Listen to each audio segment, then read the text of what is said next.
Thanks for watching. Thanks for listening. Canute Exploration, your topic in a podcast. I am Dr. Canute White. You know, let's imagine for a while. You are talking and your pitch, the volume is okay for many years. And all of a sudden, something happens. Something happens. It can be challenging for you and your family, and it can impact your social life. It can also impact your work. My guest has experienced something similar to that. Let's put it like that. And she will be talking to us about her experience and how individual who have recently experienced this sort of situation, how do you cope? It's critical for us to understand that our adversities are not for us, but for the next person. So when you are going through adversities, think about the next person. Okay, let's find out who our guest is, right? Who our guest is. Can you guess my guest? Yes, she's Eileen. Mian. You know, I'm going to be letting her into the studio, and she has a lot to say about what I've just talked about. So let's let in Eileen. Eileen, how are you doing? I'm doing well, thanks. Where are you hailing from? Where are you? I am in Bay Village, Ohio, so that's Oh, right by Lake Erie. cool. I love that. Eileen, I'm going to be asking, who are you really? Talk about you professionally and personally. Who is Eileen? Okay, I am one of those lucky, blessed people who grew up in a household of parents who adored each other. Mhm. That makes a person strong. Um, I have been, until I retired, I was a special education teacher. I mostly taught very, very young children with a variety of disabilities and challenges. Um, my husband, who I have lost just in the past 9 months, Mhm. and I had a wonderful partnership, and I have 3 grown children who, praise God, are grown and flown and doing well. Cool. So it was a big challenge in my early 60s to be thrown a new disability. Right. Yeah. But Eileen, a little bit, because we're going to go into that some more, but a little bit about your childhood, growing up, 5 years old, 10 years old, adolescent. Talk to me about that. I was the youngest of 8 children. And so I was born when my parents were in their early 40s. I had a fairly idyllic childhood. We didn't have a lot, Okay. but education was valued, church was valued, community service was valued, and music and storytelling were valued. Um, my dad could tell a story like no one else. The man was funny, and we did a lot of singing. I don't want to make it sound like we were in some, Yeah, I know. not real world, Yeah. real people really raising children with not a lot of money, but Right. um, we knew we were loved, and we knew that our parents loved each other. And in my mind, at this point in my life, I feel like children experiencing the reality that their parents love one another Yeah. is crucial in building lifelong abilities to trust.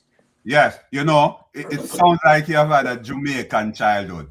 a lot of what you have said, sounds like that Jamaican, that Caribbean childhood, and that's critical. And that is how we value life and value education. You talk about education.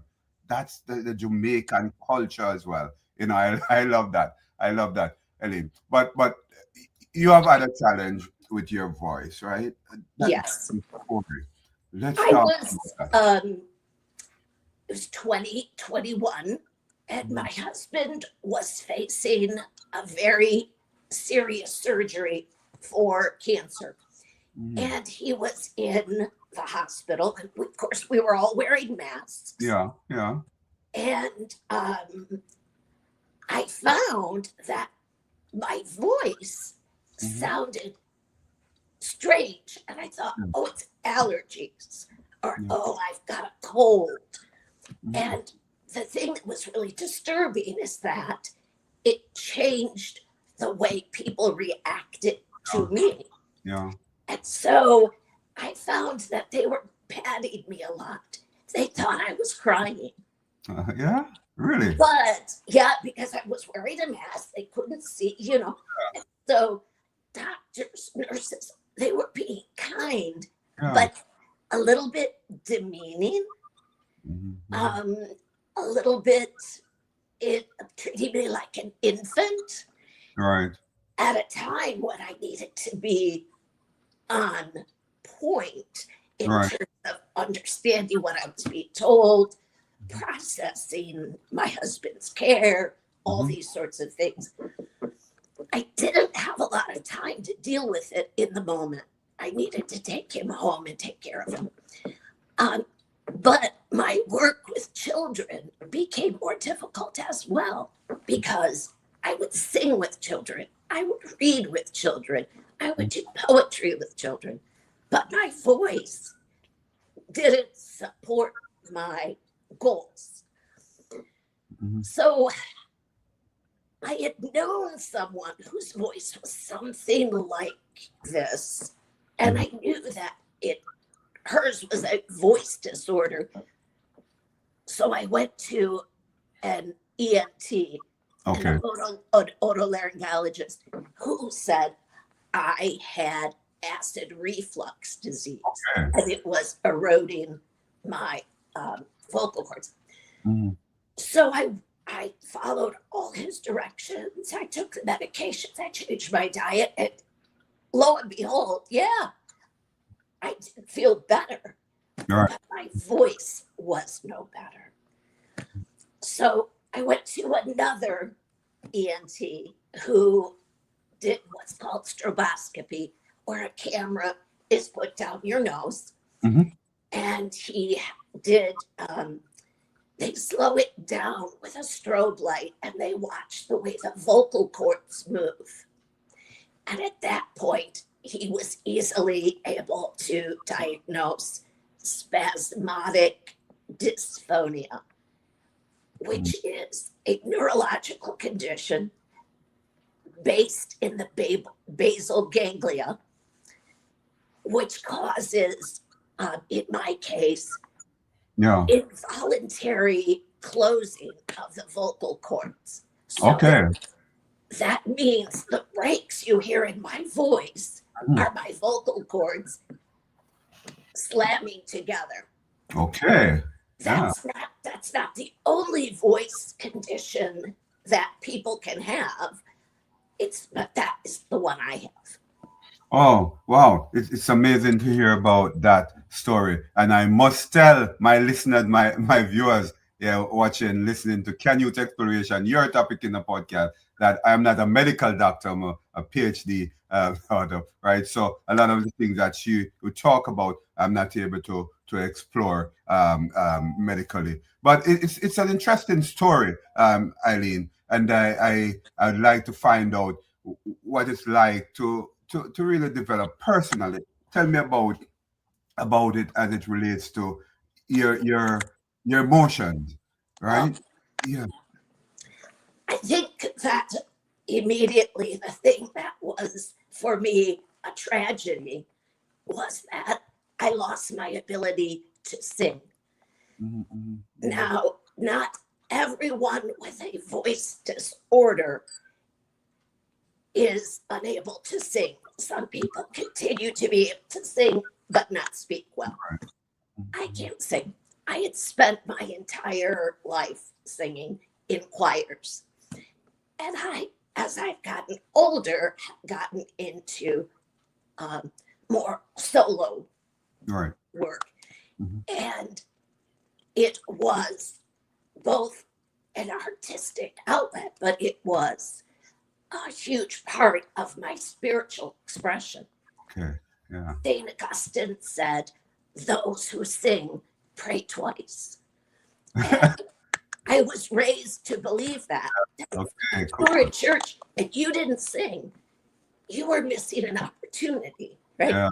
Yeah. So, and I loved my choir brothers and sisters, and but I couldn't because I was what we call a back row soprano. My job was to keep the other sopranos on pitch. Right. So they put the four of us across the back. Well, I no longer had that. That caused me grief. Right. Oh. And I will be honest, I am still struggling to find my spiritual expression to fill that void. That is an ongoing challenge for me. Yeah. One that I accept, but it is a challenge. My husband, bless his heart, never blinked. He immediately became my biggest cheerleader and would even go to symposium with me because we have an annual symposium where people from mostly all over North America come together. He would come. Right. Bless his heart. This is in the middle of chemo, in the middle of radiation. He would get on an airplane with me and go to these things. My family was wonderful. My children were, but socially, this voice really doesn't work in a crowded restaurant. Okay. At a concert, at a party with lots of loud people. Yeah. And because those were my natural habitats, right? I loved all that. Yeah, I love that. Yeah, it's where I belong. Yeah. And the other thing was that initially I could not use my voice to express emotion. Oh.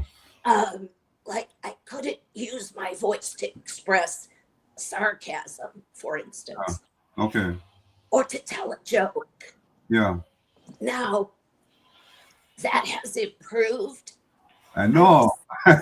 Yeah, I receive treatment every 3 months of Botox directly to my vocal cords. Okay. Yeah. And it's the gold standard treatment. It's been around since the 80s. It's not fun. Yeah. Okay. It's not fun, but it gives me a voice that is at least this good.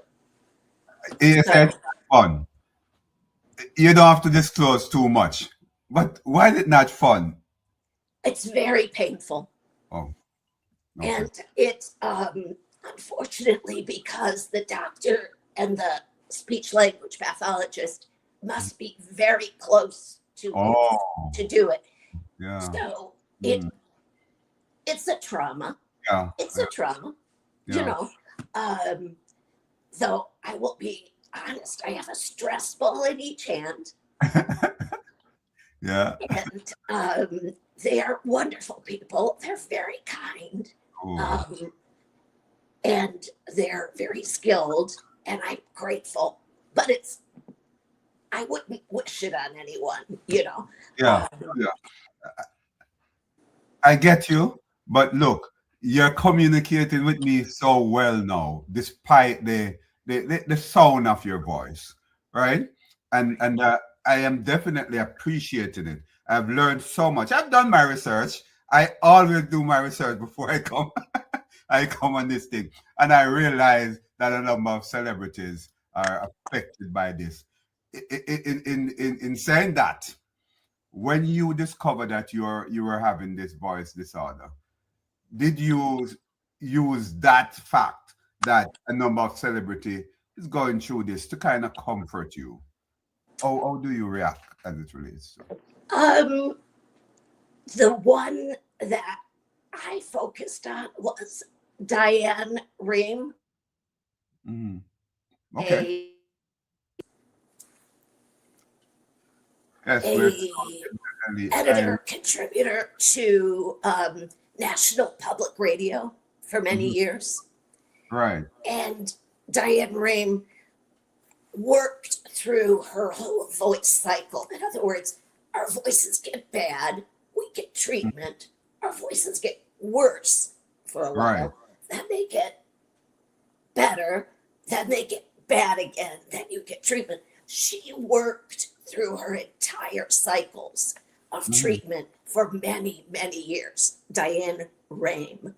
Yeah. Um, and so she's my role model. Oh, cool, cool. And this voice disorder, you talked a bit about how it affects your social life, right? I'm not sure if you went into as much as possible it affect your marriage, but I'd like to find out from you, how did your voice Doctor, affect I'm your role? afraid I cannot quite hear you. You can't. I cannot see you either. But we're going on. That's fine. You're hearing me? Are you hearing me, Eileen?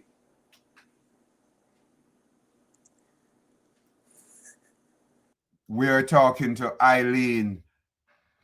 She's having a bit of technical difficulty now, but we're going to be getting her back as soon as possible as we talk about her voice disorder, the voice disorder that she has been having. It's important for us to understand that a number of celebrities have been going through this as well. The Secretary of Health and Human Services in the United States have been having this challenge, and a number of other.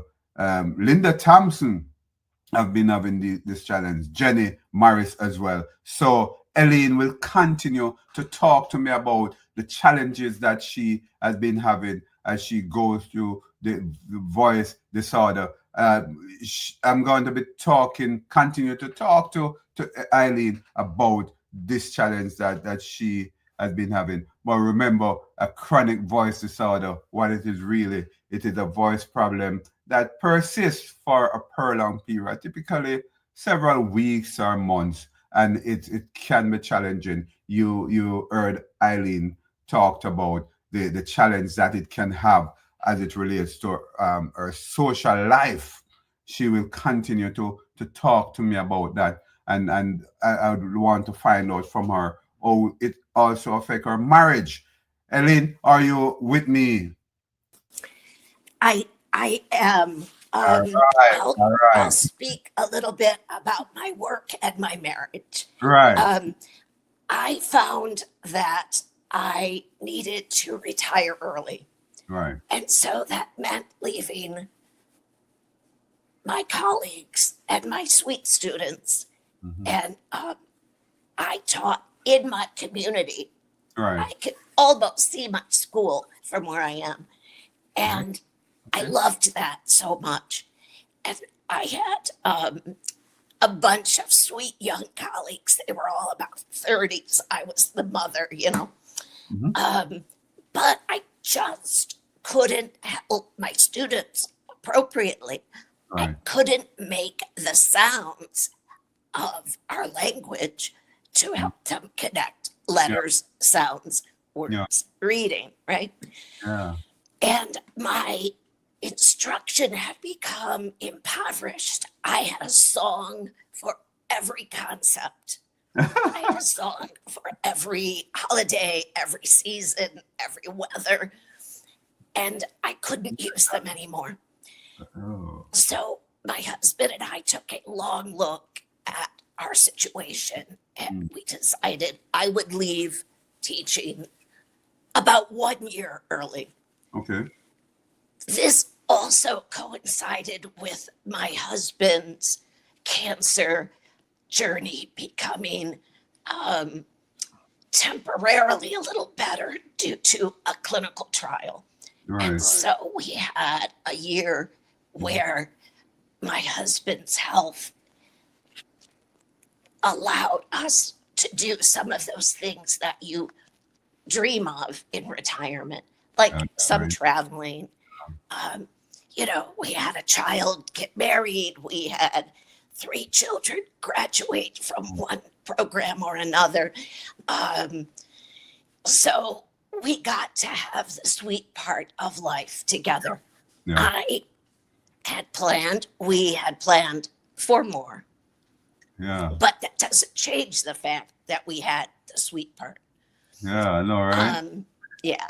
And like I said, Pat was always very accepting, very,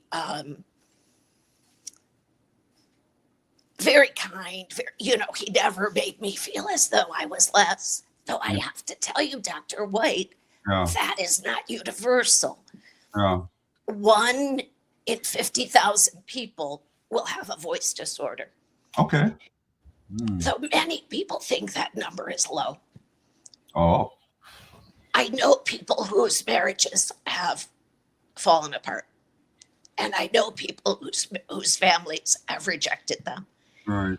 And so I got enveloped by love, but that's not universal. Okay. So the reason we have Dysphonia International, Yeah. at the website is dysphonia.org, very simple, dysphonia.org, is so that people can reach out, get information, get support. We want to wrap our arms around the newly diagnosed. Right. We also fund research. We don't have a lot of money as an organization, but we have funded $1 million worth of research in the last 5 years. Great. So for like a little, kind of an agency that's like a little engine that could, Yeah. it's kind of cool. So we want, the reason I podcast, and I do a little bit of it here and then, and I'm so pleased to be with you, is that we want to reach people who may think my voice is like this because I smoked, or my voice is like this because I talk too much, or I'm getting old. Those things might be true, but it doesn't change the fact that you may be helped by seeing a physician. It's critical that you're on with me and we are having this discussion, Eileen, because a number of persons, including myself, did not understand this voice disorder. I told you I've done my research, Eileen, and it's critical. When I must confess, when I listen to persons who have voice disorder like yours and Mr. Kennedy, I wonder what happened. I ask myself, what happened? Why is that happening? But I've never thought about it until I did this research in order to talk with you. So it's important that dysphonia is around, Dysphonia International. But what I want to find out, how did this organization help you, Eileen, to adjust? Well, I found dysphonia the day I was diagnosed because my doctor said, go home and look. And I've been involved ever since then. I needed an active way to accept my disability Yeah. except that there was a road forward. Mm-hmm. Was so important to me. There was a way forward that other people had passed, that Yeah. I too could do it.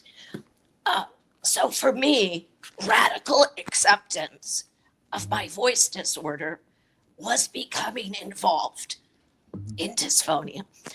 International. So I'm an area contact leader. So I'm someone that people can reach out to. Okay.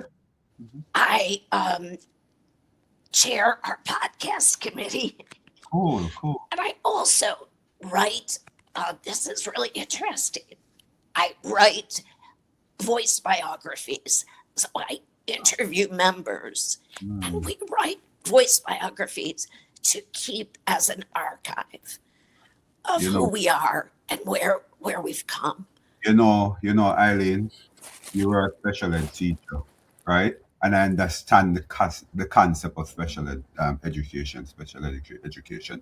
And you're still doing that, right? You're still in special education. Based on what you have just said to me, you have not left the classroom. You're still educating persons who are having challenges. You need to know that, all right? That's important. So Dysphonia International has been a real support for you, a part of your support system. Apart from Dysphonia International, what are some of the other support system that you have around you? Well, I knew that I needed purpose. And so I had intended in retirement to teach English as a second language. Nice. And I qualified for that, did a graduate program, and even had the opportunity to briefly teach adults at night. Yeah. Loved it. But again, my voice does not lead towards that. So I kind of researched what I could do that would give me a sense of purpose, but also community, because those two things matter to me.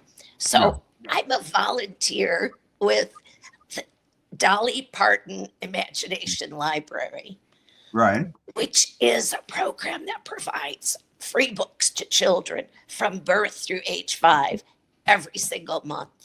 Right. And so I work in the office downtown and I do community events with this crummy voice. I still do community events.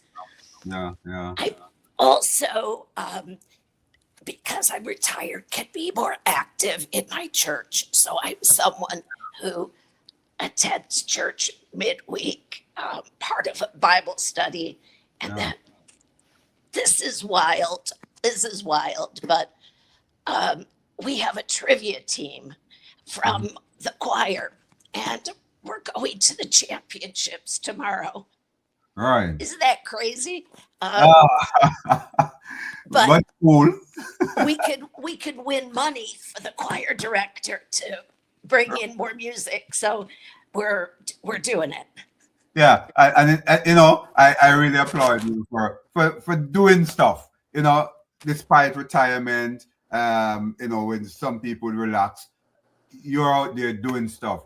And look, you are part of the church, and you'd understand that what had happened to you is really a movement to help you help others, right? And perhaps it's a ministry for you. And I realize that you have been doing well. You're out there. You're doing tremendously well. In a sense that what you have been doing as a special ed teacher, I believe that you're doing much more now, and it's amazing, and I do appreciate what you're doing. It's a privilege. Yeah. It's a privilege. To be up on your feet and doing is a privilege. Yeah. My very favorite thing to do is to go to college courses, to go to graduate courses in voice disorders and Yeah. speak to the students. All right. I love those young people. They are so dynamic. Yeah. Yeah. And because these conditions are relatively rare, Yeah. I may be the only person they ever hear Right. during their schooling who has it. Yeah. So we've got to, we get out there and across the country, people are Right. doing that from the organization. And because we are all over the English speaking world, Oh. and even Pakistan, Japan, even places where English is not the primary language, we have area contact leaders all around the world. My question to you, and I know my audience would want to ask this.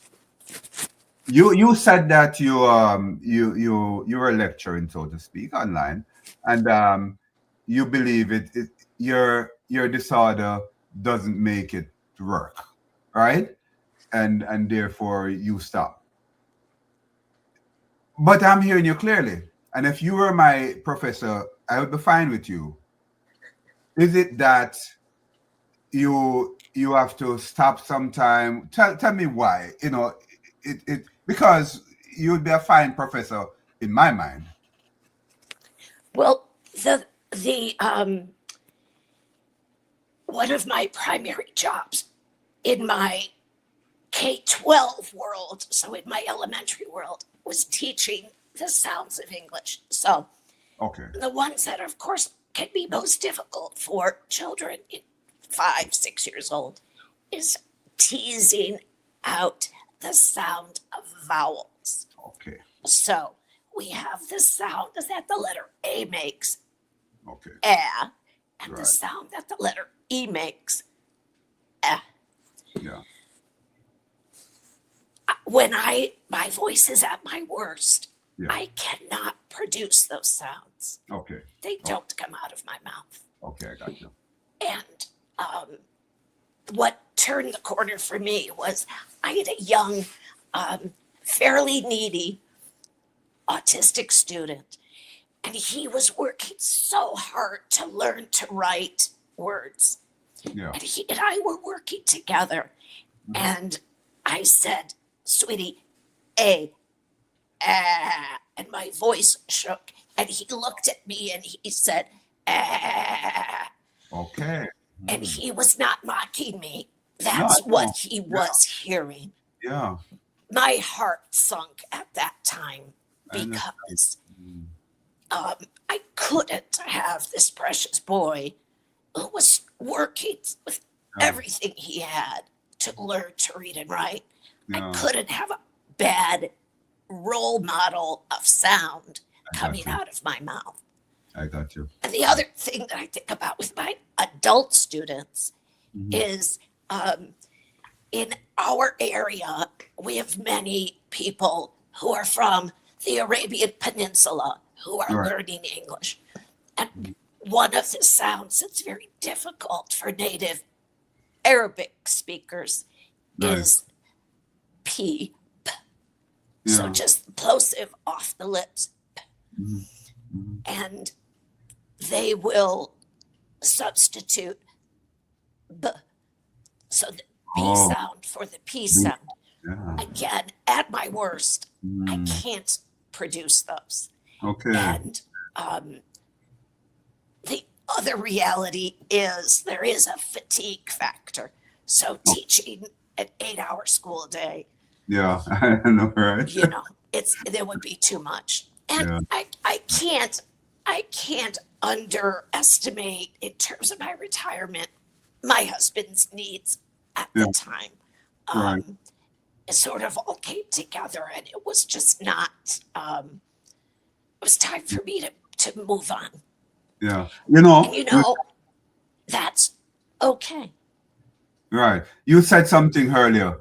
Bless his soul. I am not going to read into that. What's going on there? I'm sorry. Can you ask again? I'm listening. You said something earlier. Blessed his soul, or blessed his heart, or something like that. I'm not gonna read into that. Tell me, where's your husband? My husband passed on Okay. September 4th, 2024. Condolence. He had, thanks for asking, he had a beautiful death.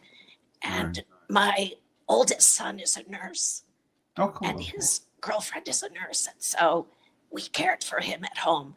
And he did not go back into the hospital. And he was with us to the end. Okay. Strangely, Yeah. in the week that he was in a hospital bed in our family room, I could sing. Yeah. And so he and I used to sing in the car, with the kids. And we would sing, silly harmonies, Yes. And in that week, we were able to harmonize. And if that wasn't a blessing, I let's just put that in the list. Yeah. And even as he lost strength, his mouth would still move. He was still singing with me. Yeah. So life is challenging for me to add Pat's death. His name was Patrick. To add Pat's death. Yeah. But he believed in what I was doing. Yeah. And so I continue. Yeah. I realize you have great members of Patrick, and I love that, and my condolence from Canute Exploration. Hey, Eileen, you're a super person. I really appreciate you, and you have helped me and my audience to understand better this voice disorder and the role that Dysphonia International has been playing in the lives of some of these persons. And as I have said, a lot of celebrities have, been experiencing these sort of situation, and it's important for us to understand what this is, and to also help those, not that persons with voice disorder need help, but at least to be appreciated and to understand what they're going through. And you call this invisible disability. Why is that so? I like that term, but why invisible disability? It becomes a disability in certain situations. Yeah. Over the phone, dealing with Yeah. the financial pieces of my husband's death, Right. I'd be asked to give account numbers. Yeah. I typically cannot do that. Okay. Automated voice situations do not Yeah. recognize my voice. Okay. I've gotten impatience from clerks. I actually carry a card that says, I have a voice disorder. Please be patient. Restaurant workers. And then I will tell you that there is times that people just stop in a social situation, will just stop talking to me and walk away. So my disability isn't immediately obvious. Yeah. And so people expect me to be able to speak. And then when I cannot, that's when it becomes a disability. Yeah. Because I was going to ask you what the reaction are, the responses from, people who you would say, hey, be patient with me. But I just heard it that a lot of them would walk away.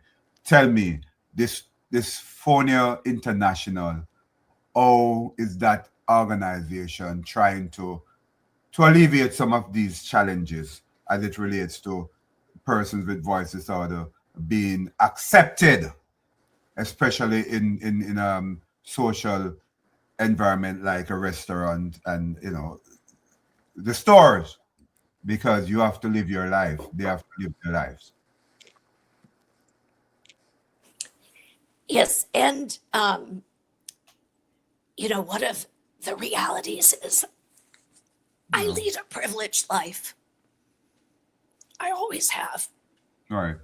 And there are people who don't. Yeah. And there are people who suffer with this more acutely than me. Right. There are people whose voices are more complex than mine. Right. And we need to all remember that we are only temporarily abled. We will all be disabled. We were born helpless. We die that way. Yeah. And so my disability puts me in communion with the people I've served my whole life. Yeah. Yeah. Yeah. You're saying some interesting things there on Can Youth Exploration, your topic in a podcast. But there are a number of children who are disabled, and they're being labored by schoolmates, classmates. How do you suggest that some of these children talk to them, especially adolescents who might be going through voice disorder? And I'm not sure what your statistics as it relates to adolescents children going through this, but what would you say to them? I always worked in a situation where my students were in classrooms with their typical peers much of the day. And so I knew the typical children very well. I was in their classroom. They saw me as one of their teachers. Okay. And there was things that we used to say to children that we would say basically, we are all different, and that's good. All right. And you are good at some things, and you are not that great at other things. Yeah. You are learning. And so we would say that their friends who were demonstrating behaviors that were different or struggles that were different, they are learning. We are all on a road. Yeah. All of us, everywhere are on a road. And so we would really over and over again try to say to the children that we are on a road together and that you can reach behind you and pull that friend forward along the road. And that you have that as a power to help someone else.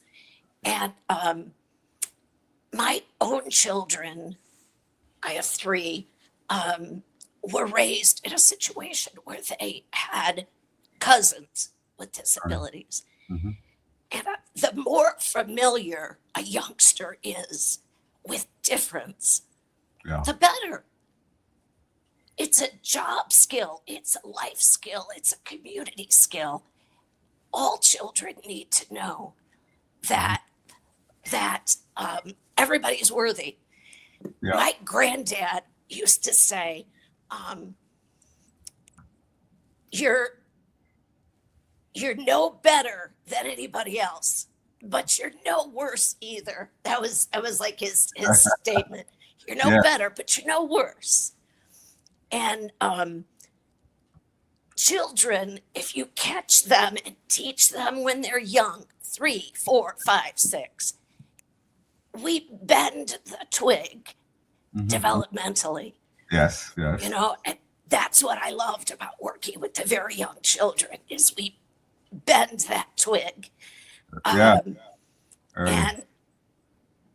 I found children, given the opportunity, can be very accepting. And we just need to support that with everything we have.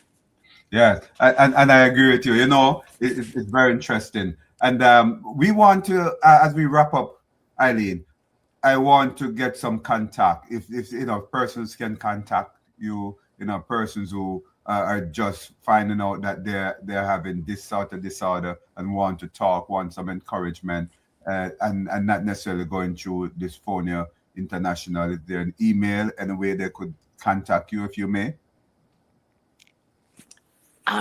I I am very willing for my email to be shared. Shall I say it? Or is Okay. that okay? No, It's you can say it. E-man, so that's I'm sorry. Can So you my say? email is eman100@yahoo.com. Oh, That's me directly. I'm happy to take emails. all right, fine. And my audience will see it in the caption of this episode, so that they can email you, right, and find out what. And this Phonia International, right? It's a very important organization, and we here at Can Youth Exploration wish your organization all the best in spreading the news, right? Making people aware of these disorders, and be more appreciative of those who have these disorders. So thank you, Eileen, for talking to me. It's a Thank you. great I pleasure. appreciate you. Thank you.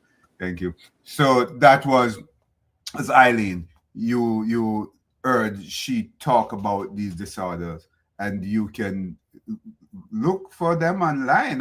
Dysphonia.org. It's an organization that she's volunteering with. Why? Because she wants to bring awareness of this disorder, and also to make you and I be more appreciative of those persons who are living with a disability, not necessarily a voice disorder. It's important because look, many people they who are disabled, they were not born with the disability, but they become disabled. Who knows what can happen? I say no more. So be appreciative, be accepting of these people. Take a look at dysphonia.org. Contact Eileen, and find out how best you can be assisted if you are having this challenge. Or if not, find out more about the disorder. She will talk to you about it. This episode is also brought to you by Operation Veterans Care, your hope or mission. That's a non-profit organization in Jamaica trying to help those persons in Jamaica who is in need of food, clothing, and also shelter. You can find them online, operationveteranscare.org. Thanks for listening. Thanks for watching Can Youth Exploration, your topic in a podcast.